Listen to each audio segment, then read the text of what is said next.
আল্লাহ সুবহানাহু ওয়া তাআলা বলেন, দুনিয়াতে তোমাদের যদি বেশি কাঁদো তাহলে তোমরা পরকালে হাসবে, আর দুনিয়াতে যদি বেশি হাসো তাহলে পরকালে তোমরা কাঁদবে।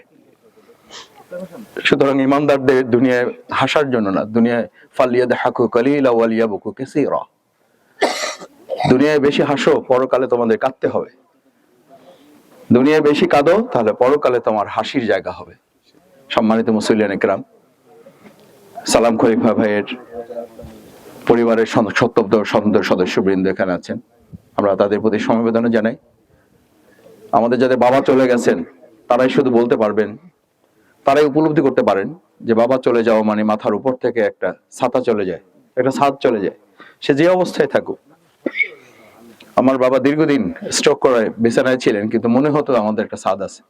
কিন্তু যখন পৃথিবী থেকে চলে গেলেন তখন মনে হলো যে সত্যি আমরা অসহায় হয়ে পড়েছি। আমরা পরিবারের প্রতি সমবেদনা জানাচ্ছি। আল্লাহ তাআলা তাদের এই শোক ধারণ করার তৌফিক দান করুন। আমিন।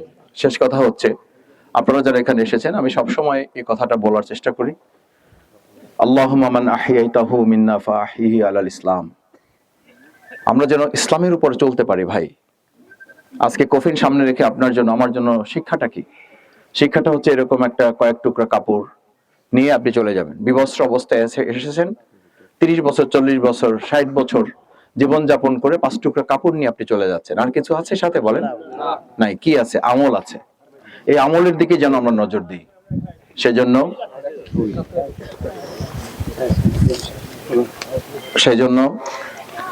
আমরা যারা এখানে আছি, আল্লাহুম্মা মান আহইয়াইতাহু মিন্না ফাআহি আলাল ইসলাম, আমরা যেন ইসলামের উপরে জীবন চালাতে পারি। আল্লাহ তৌফিক দান করুন। আমিন। ওয়া মান তাওয়াফাইতাহু মিন্না ফাতাওয়াফাহু আলাল ঈমান, আর আল্লাহর কাছে সব সময় সাহায্য চাইতে হবে। শুধু দুনিয়ার জন্য যেন আমরা আল্লাহর কাছে কথা না বলি, আল্লাহর কাছে কথা বলতে হবে, আল্লাহ আপনি ঈমানের উপর আমাদেরকে মৃত্যু দান করেন। আমিন। আমরা আশা করি আল্লাহ সুবহানাহু ওয়া তাআলা আমাদের সালাম খলিফা মরহুম ঈমানের সাথে তাকে আল্লাহ যেন কবুল করেন, সেই প্রত্যাশা ব্যক্ত করে আবারও আপনাদের সবার কাছে আমি দোয়া চাই। আমার জন্য আপনারা আল্লাহর রাস্তে একটু দোয়া করবেন, যেন ফাদখুলি ফি ইবাদি, আমি কি হয়েছি কি হই নাই এই পরিচয় কোনোই কাজে লাগবে না, কোনোই কাজে লাগবে না। আপনার আমার মূল পরিচয় হচ্ছে আমি আল্লাহর গোলাম হতে পেরেছি কিনা, আল্লাহর দাস হতে পেরেছি কিনা। আমি আমার ইসহাক ভাই আমার শ্রদ্ধেয় শিক্ষক তুল্য, ওনাকে থামিয়ে দিয়েছে এই কারণে। এই সমস্ত পরিচয় কোনো কাজে লাগবে না ভাই, বিশ্বাস করেন। হালাকা আন্নি সুলতানিয়া, আল্লাহ এই সমস্ত পরিচয় সব কিনে নেবেন। কিনে নিয়েছেন না? এখন কি বলেন? খলিফা সাহেবের এটা নিয়ে আসেন, কি বলেন? লাশটা নিয়ে আসেন। আমি মারা গেলে কি বলবেন? ডক্টর সাহেবের লাশটা নিয়ে আসেন না, কফিনটা নিয়ে আসেন, ডেড বডিটা নিয়ে আসেন। This is good enough. সুতরাং ওইটার জন্য আমাদের মনে থাকে মূল পরিচয় আমরা আল্লাহর গোলাম হতে পেরেছি কিনা। আল্লাহ কবুল করেন। আপনাদের আবার কষ্ট দিলাম, আমি সত্যিই লজ্জিত। আমি সাধারণত ইতিপূর্বে আপনারা খেয়াল করেছেন কখন আমি দেরি করি না, আজকে রাস্তাঘাটে বিভিন্ন কারণে একটু দেরি হয়ে গেছে।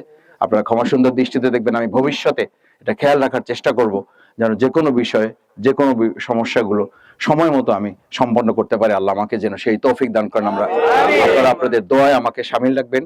আপনারা আমাদের প্রতি যে ভালোবাসা দেখিয়েছেন, আল্লাহ তাআলা এই ভালোবাসা যেন শুধু দুনিয়া পর্যন্ত না, আল্লাহ তাআলা এই ভালোবাসা যেন জান্নাত পর্যন্ত স্থায়ী করে দেন।